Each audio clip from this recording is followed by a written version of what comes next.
मैं self doctor अकरम अयाज, मैं consultant orthopaedic surgeon हूँ, मैं अमोट हॉस्पिटल में हूँ।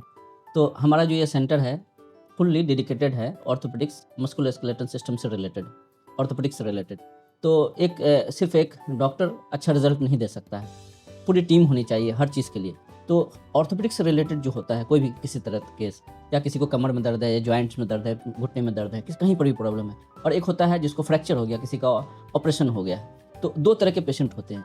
तो जो ऑपरेशन, किसी का हड्डी टूट गया है, जैसे जॉइंट्स का किसी का हड्डी टूट गया घुटने का, तो अगर हमको ऑपरेशन करना है तो हम जितना अच्छा ऑपरेशन कर सकते थे हमने कर दिया, लेकिन उसी ऑपरेशन से आप मैक्सिमम कितना बेनिफिट ले सकते हैं, ये डिपेंड करता है कि आपका कितना अच्छा ऑपरेशन के बाद फिजियोथेरेपी हुआ है। अगर अच्छा फिजियोथेरेपी नहीं होगा तो आप मैक्सिमम फ़ायदा उससे नहीं उठा पाएंगे। अब ऑपरेशन वही हुआ है, यहाँ पे बैठ के हम करें या दिल्ली में बैठ कर करें, कहीं भी करें, ऑपरेशन वैसे ही होता है, लेकिन रिहैबिलिटेशन जिसको बोलते हैं उसका बहुत बड़ा रोल है। लेकिन हमारी सोसाइटी में उसको हमेशा निगलेक्ट किया जाता है, बस ऑपरेशन करा करके पेशेंट भाग जाते हैं। उससे मैक्सिमम फ़ायदा, जो उसमें बहुत ज़्यादा खर्च भी नहीं होता है, लेकिन मैक्सिमम बेनिफिट आपको उससे मिल सकता है, जिससे आप फिर से अपनी ज़िंदगी, घुटने को उसी तरह फिर से चला सकते हैं, फिर से यूज़ कर सकते हैं।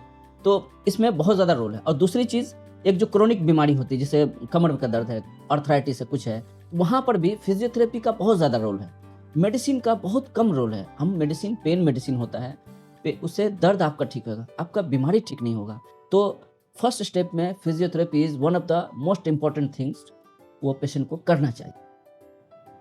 एक्चुअली में फिजियोथेरेपी का जो रोल है, इम्पोर्टेंस है, यहाँ के लोगों में, छोटे शहर में खास तौर से अररिया, पूर्णिया, कटिहार में कम है। कुछ डॉक्टरों की तरफ से कुछ कम ही रुझान है और पेशेंट की तरफ से भी कम रुझान है, तो इसकी अहमियत नहीं समझते हैं। पोस्ट ऑपरेशन के बाद जो एक्सरसाइज की जो रेगुलर कंसिस्टेंसी के साथ जो रिक्वायरमेंट है वो नहीं समझते हैं, बेसिकली अवेयर नहीं है ये लोग।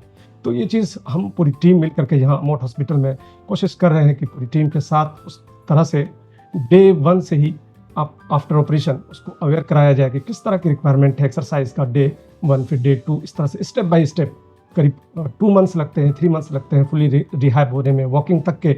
उससे पहले मसल स्ट्रेंथनिंग, स्ट्रेचिंग, जो भी उसकी रिक्वायरमेंट है रिहैब के लिए, रीस्टोर द फंक्शन, मतलब नॉर्मल एक्टिविटीज़ में आने के लिए जो भी रिक्वायर्ड है, इसका रुझान, इसका अवेयरनेस, इसको इस तरह से एजुकेट करना होता है पेशेंट को। क्योंकि मोस्ट ऑफ द पेशेंट यहाँ पे उतना एजुकेटेड नहीं है, लोग नहीं जानते हैं, तो ये डॉक्टरों की जिम्मेदारी भी है और फिजियोथेरेपिस्ट की जिम्मेदारी है, और उसमें लग करके पूरी टीम एक साथ उस पेशेंट को अच्छे से पूरा फंक्शनल लाइफ देने के लिए, और अच्छे से उनको समझाना भी पड़ता है, एजुकेट करना होता है, तब उनको समझ में आता है।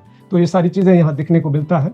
और डे 1 से डॉक्टर साहब हमारे जो है, कितना भी कॉम्प्लिकेटेड कॉम्प्लेक्स ऑपरेशन करते हैं, उसके बाद हम लोग लगते हैं और उसमें उसको इस तरह से रिजल्ट देते आए हैं, और इस तरह से है। बात ये है कि सिर्फ ऑपरेशन करने से आपको बेस्ट रिजल्ट नहीं मिल सकता है। प्रॉपर रिहैबिलिटेशन, हम चाहते हैं कि किसी को चोट लग जाए तो चोट लगने से पहले उसका जॉइंट जैसे चल रहा था, वो जैसे चल रहे थे, उसका ऑर्गन जो पार्ट में चोट लगा है वो कैसे काम कर रहा था, चोट लगने के बाद फिर से उसको उसी तरह बनाया जाए।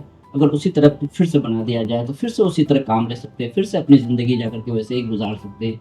कोशिश कीजिए अच्छा इलाज कराने के लिए, और हम लोग यहाँ पे डिवोटेड हैं इस काम को करने के लिए, और हमारी सर्विस लीजिए, और जो भी हेल्प हो सकता है हमसे लीजिए। इलाज इंसान का होता है और गरीब अमीर का नहीं होता है, हम लोग हर चीज़ को कंसिडर करते हैं। तो जो भी इलाज है, बेस्ट इलाज होगा, वो गरीब है, अमीर है, जो भी है। और जो प्रॉपर इलाज है पूरा फॉलो कीजिए, पूरी बात को मानिए, डॉक्टर पे यकीन कीजिए, दूसरे लोगों पे यकीन नहीं कीजिए जिनको पता नहीं है इस चीज़ के बारे में। डॉक्टर को पूरी बात पता है, पूरी डॉक्टर पे यकीन करना चाहिए। थैंक यू वेरी मच, और अपने सेहतमंद रहिए, खुश रहिए।